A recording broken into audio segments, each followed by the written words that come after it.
Okay, good afternoon. It is the time for the midweek message. Let's see, here we go. I am reading to you a lovely, lovely poem from Jan Richardson. We're using it as our reflection on our scriptures this week in the Sunday service, and I'm including it to get our thoughts turned towards the practice and the discipline of being Christ followers, or the practice and the discipline of becoming love in all times and all places, and just how we learn to do that. So here is this beautiful poem. It's called The Blessing That Meets You in Love. It is true that every blessing begins with love, that whatever else it might say, love is always precisely its point. But it should be noted that this blessing has come today especially to tell you that it is crazy about you, that it has been in love with you forever, that it has never not wanted to see your face, to go through this world in your company. This blessing thought it was high time it told you so, just to make sure that you know. It has been shy, if it has been shy in saying this, it has not been for any lack of wanting to. It's just that this blessing knows the risk of offering itself in a way that will so alter you.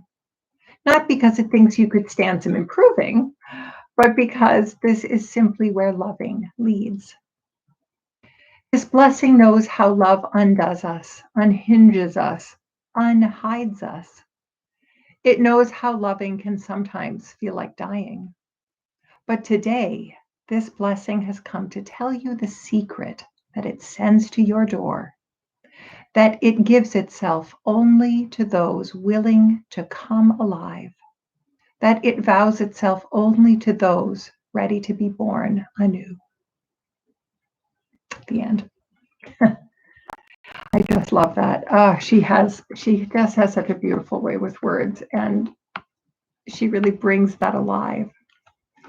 And in that way, she really brings it alive because love in this poem it's a verb, it's an action. It not only actively gives, it also asks something of us to be born anew, to be willing to transform as we blossom from receiving its attention. And that's the thing about relationship. We have to be willing to grow and change, to move with that cycle of trying, of understanding, and then of not understanding, and of trying again. So, how do we do this?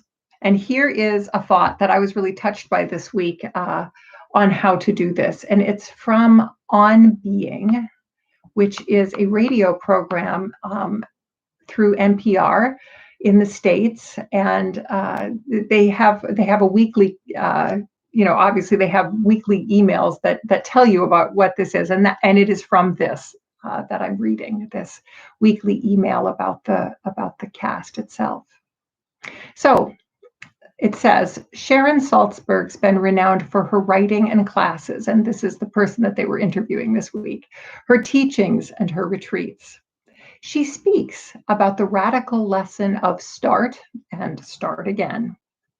You begin a meditation practice, perhaps sitting for 2 breaths, and then it builds up, and then it loses its rhythm, and you start again.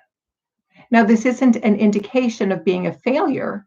All it is a reminder that we are returning creatures. Oh, I love that. We are returning creatures. It makes such good sense to me. So Sharon says, and this is a quote, the healing is in the return, not in not getting lost in the beginning. For her, starting over is the most significant thing she's learned.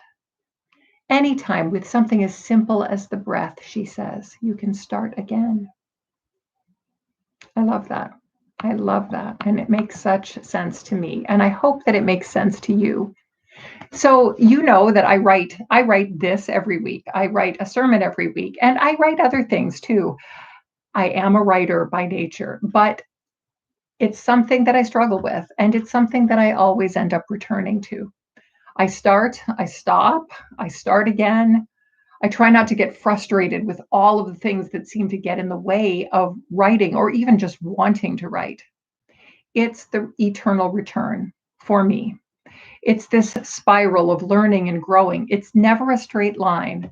It's never a run to the end zone and you spike the ball. It's a return to a piece of your life. You see, and I, in this way, not, this isn't about writing, it's about all of our lives. I want to generalize at this point and say,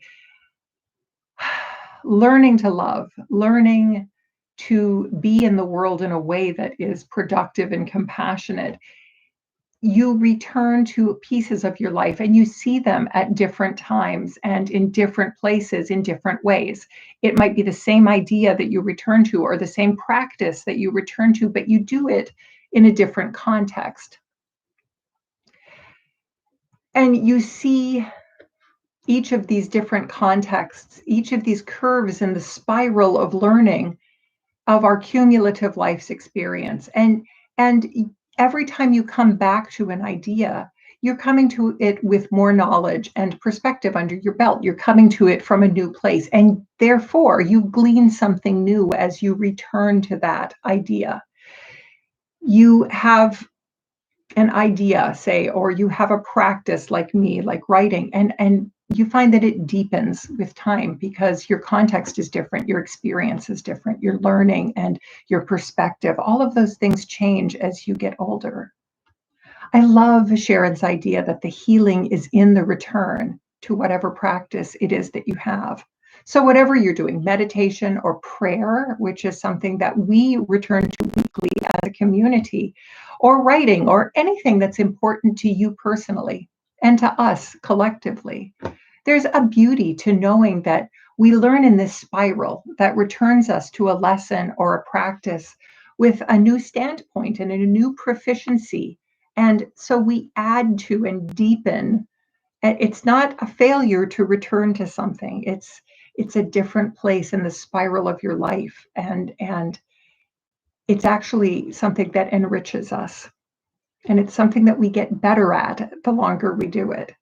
So we clearly need to return to lessons and practices as our lives deepen and mature.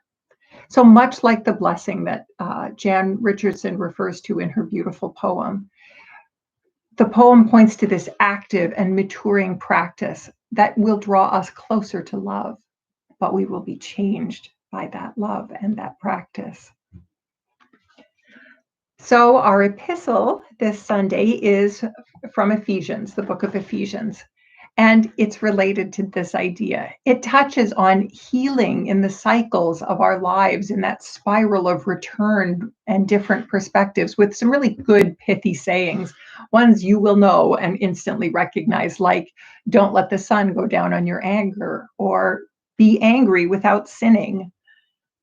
It ends, this lovely pithy little section that we're reading this week, it ends with this quote: imitate God like dearly loved children. Live your life with love, following the example of Christ who loved us. So moving us toward love, using those tools to help us in our learning spiral, that's the how we do it. This learning spiral of return to healing practices that shape us and that we come back to for a reason, and we are enriched by, and of course the path that our life takes also gives us a new and deepening perspective. We use those tools to help us in that learning spiral of return, and we work at the practice of becoming love the verb, love the action, love the ontology, which is just another word for beingness. I love that, the beingness of who we are. So I hope this week that you get to practice love the action, that you get to become love. I hope this week that we practice this as part of our self-care, because this pandemic has taught us, if it's taught us anything, it's that we need to do some self-care. We're tired, we're isolated, we long for each other, but at this point, after 18 months, we also find that we're exhausted when we spend time with one another. So learning to be love, learning to take care of ourselves, learning to be compassionate towards ourselves and others, that's a really important piece of what we need to do as a community. I hope this week you get to practice some of that. I hope that the things that I offer you can inform you and enrich you and help you to do that. And I hope that you can get comfortable with the returns that you inevitably have, just like I do, to issues that shape our lives. And I hope that you do not ever see them as failures, but as homecomings with new perspectives and new gifts that you can contribute to cherished practices and cherished ideas that help us to become love, that help us, like Ephesians says, to become imitators of God. So take care of yourselves, beloved community. And I will see you, well, I will see you on Sunday, but I will also see you next week. And we are always in this together with God and each other.